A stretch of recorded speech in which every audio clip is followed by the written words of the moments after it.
can tell, this is a 1966 Fender Super Reverb. This is one of the most coveted tone machines on the planet. If you get a good one, you hang on to it forever. This was gifted to me by a friend for a service render. Maybe you were able to pick up a little clue from the intro of this video, maybe the receipt slip, something along those lines. I'm your drug dealer. This amp is very special, and there are not many of them in great condition, and the reason they are so special is because they do that thing that you look for. I think you'll be able to recognize this sound immediately.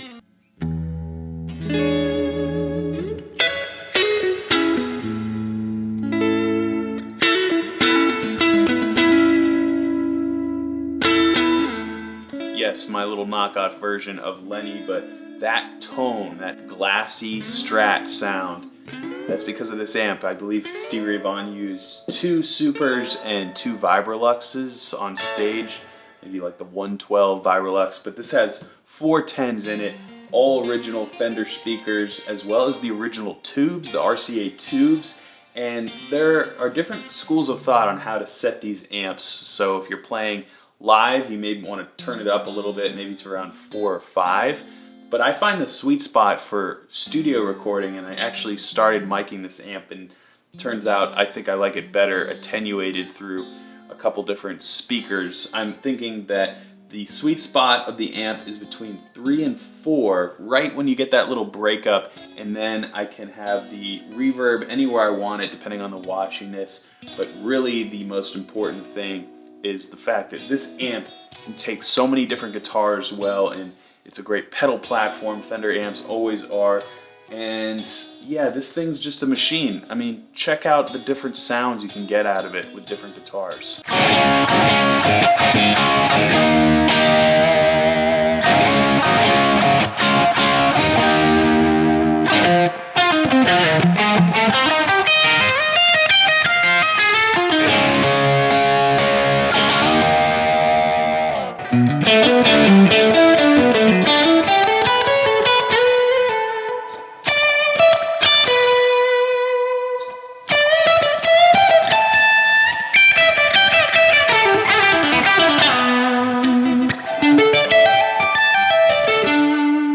I'm able to date this amp a couple of ways. First of all, by the obvious black faceplate on the amp. They stopped doing this between 64 and 67. I think was the only years when they really had the black face on here, but that is a special little cosmetic touch that only exists in these older Fender amps. I checked the tube chart from whoever changed these tubes, or maybe the first installation of the tubes on this amp, and as you can see, we have the date code PL. I went to the Fender website. It indicates 1966 for P and the month L, December. So this amp was most likely created around winter of 66, and it's here now.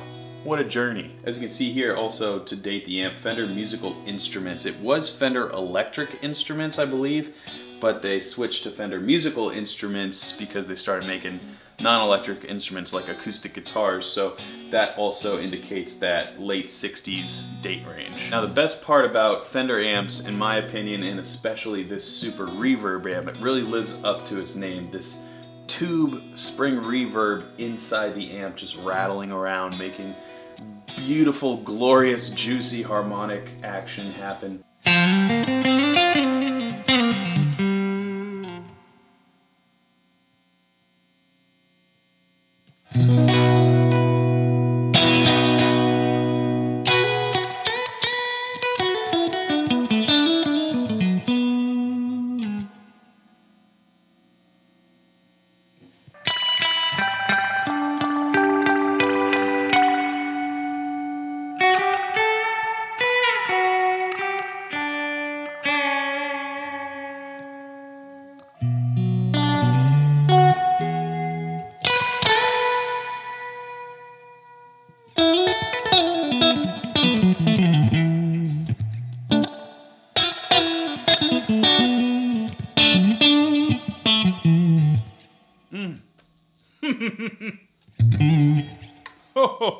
Now, of course, single coils are wonderful through Fender amps, but so are humbuckers. Les Paul humbuckers in particular.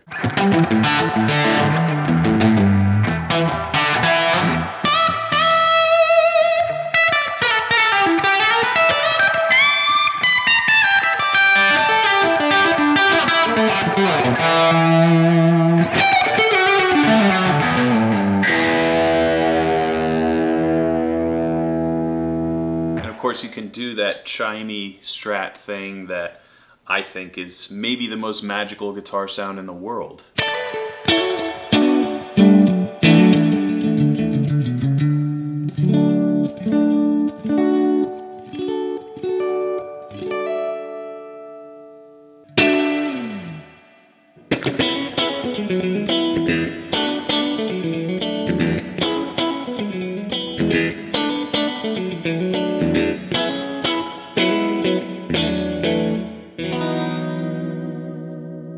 Of course, thinking about big hollow body guitars or semi-hollow body guitars, this amp delivers wonderfully on those, and I would basically take the bass out a tiny bit and take the mids. Basically the only thing I'm moving up is the treble knob a tiny bit for those deeper, more resonant guitars.